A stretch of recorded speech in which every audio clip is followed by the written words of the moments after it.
ગોવિંદનું ખેતર. ગામડા અને શહેરની વાસ્તવિકતા વર્ણવતી સુંદર વાર્તા. નીલી નાગેરમાં નદીના કિનારા પર ગોવિંદનું ખેતર હતું. ગોવિંદના પિતા રઘુનાથ મહારાજ રાજપુરમાં પ્રસિદ્ધ પુરુષ લેખાતા. વેપારી આલમ અને સરદાર તરીકે એમનું નામ આસપાસના 2-4 ગામમાં મશહૂર હતું. ભોળા અને ભલા ખેડૂતની ધીરાધાર આ કામદારને ત્યાં થતી અને રાજપુરના સૌ રઘુનાથ મહારાજની સુવાસને ઓળખતા. સવારમાં દિવસમાં ઉગતા રઘુનાથ નાહીને પોતાનું મજબૂત ગોળ મોટો શરીર ચંદનથી શોભાવતા જય નીલકંઠ કરતા મંદિરમાં જતા. એમનો સાદ પણ ખાસો ઘાટો, ઘેર, 2-4 ભેંસ, ખેતર, વાડી અને 2-3 ગામમાં જામેલી જૂની પ્રતિષ્ઠા. અરઘો કામદાર જેવો, અરઘો શેઠ જેવો, ગામના ગુરુ જેવો ને નાના મોટા સૌને મીઠો લાગતો.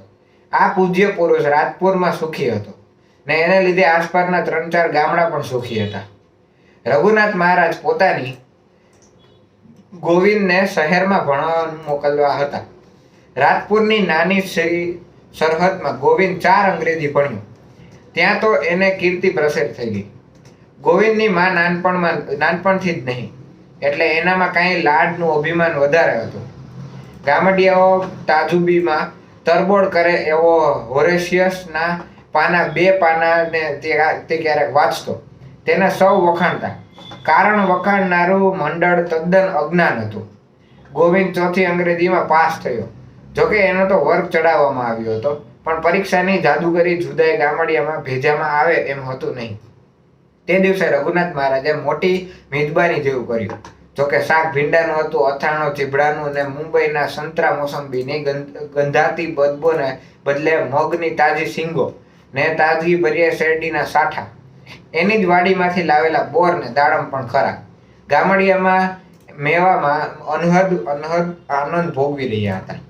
ગોવિંદ પરણ્યો ત્યાર પછી રઘુનાથ મહારાજ પોતાના પુત્રને બહુવાર મદદરૂપ ન થઈ શકે. એમનું વૃદ્ધ શરીર લથડ્યું. ગોવિંદ ત્યારે 6ઠી અંગ્રેજીમાં હતો. એનું મન પણ પરણ્યા પછી અભ્યાસમાંથી ઉઠ્યું હતું. એટલે વૃદ્ધ પિતાની હાજરીમાં રહેવા માટે તેણે અભ્યાસને તિલાંજલિ આપી. ન આપી હોત તો પણ ગાંડું હવે અટકે તેમ હતું. થોડા દિવસ પછી રઘુનાથ મહારાજ દેવ થઈ ગયા ને ભર્યા ઘરમાં ગોવિંદ અને એની ભાગીરથી બંને બિન અનુભવી રહ્યા. ગોવિંદમાં અપૂર્ણ અંગ્રેજી જ્ઞાનના ને લહેરી જીવનના દોષ ધીમે ધીમે ઘર કરી બેઠા. ભગીરથી પણ આ ગામડામાં રસ ભર્યો છે એવું સમજતી હતી. પ્રભાતે રબારી ઢોરને પરહરમાં લઈ જવાની બૂમ પાડે ત્યારે પોતે 9 વાગ્યે પથારીમાંથી બેઠો થાય મહારાજને દાતણની બૂમ પાડતો. તે હોસ્ટેલના દિવસો ગોવિંદને યાદ આવે. ભાગીરથી નવરંગ સાડુ ભેંસના છાણમાં જરાક બગડે તો એનો આખો દિવસ બગડતો. ગામમાં તો 5 વાગ્યે ઘંટીના ઘેર નાદ વચ્ચે ઝીણા સૂરની હલક જામતી હોય. 6-7-9 વાગે ત્યાં ધમી મંથનના સ્વરથી ફળી ગાજતી હોય. પણ ભગીરથી વાકીશેથી ગોવિંદના ખમીસનો અક્કડ ડફ, ઝીણું ધોતિયું કે નવરંગ સાડું એમના કાંઈ પણ બગડે કે કેમ ખમાય. શહેરી જીવનની ટાપટીપની મોહમાં પડેલા આ દંપતીને ગ્રામ્ય જીવન ખચવા લાગ્યું.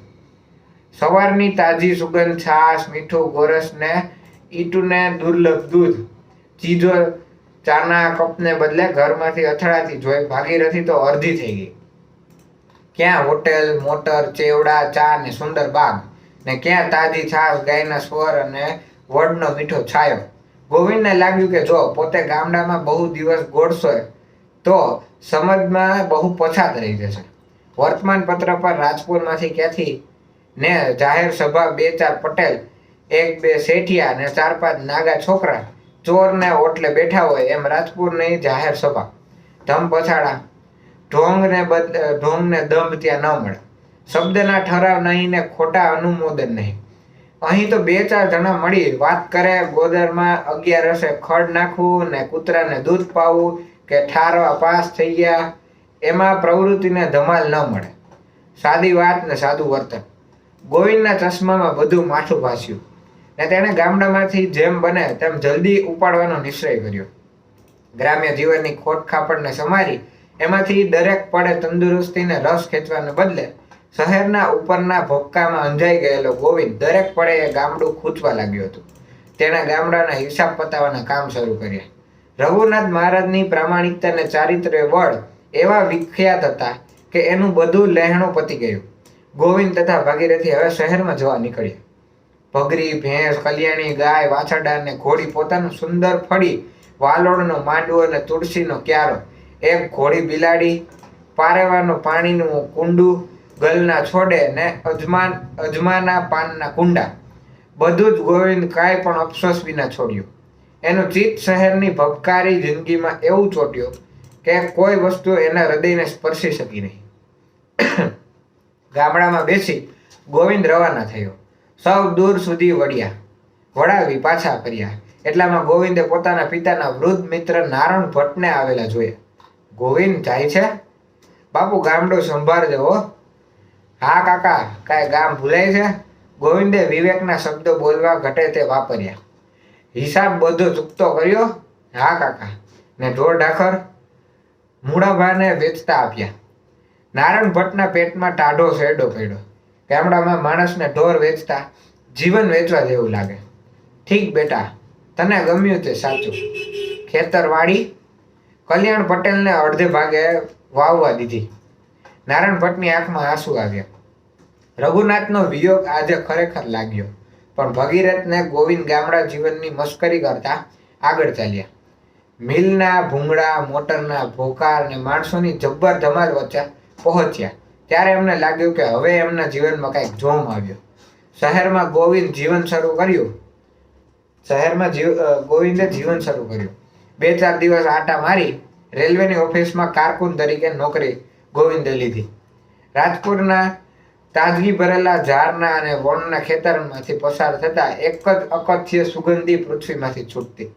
એના સ્થાને અમદાવાદની સાક્ષાત સુગંધી બદલો ભરેલી પોળમાંથી ગોવિંદ હંમેશા 11 વાગે જતો અને 5 વાગે આવતો.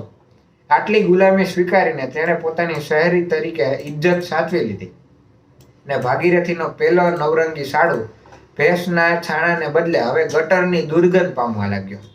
ભાત, દાળ, રોટલી, શાક એ ખાતા ખાતા શહેરી જીવન વિતાવા લાગ્યો. આજકાલ કરતા 5 વર્ષ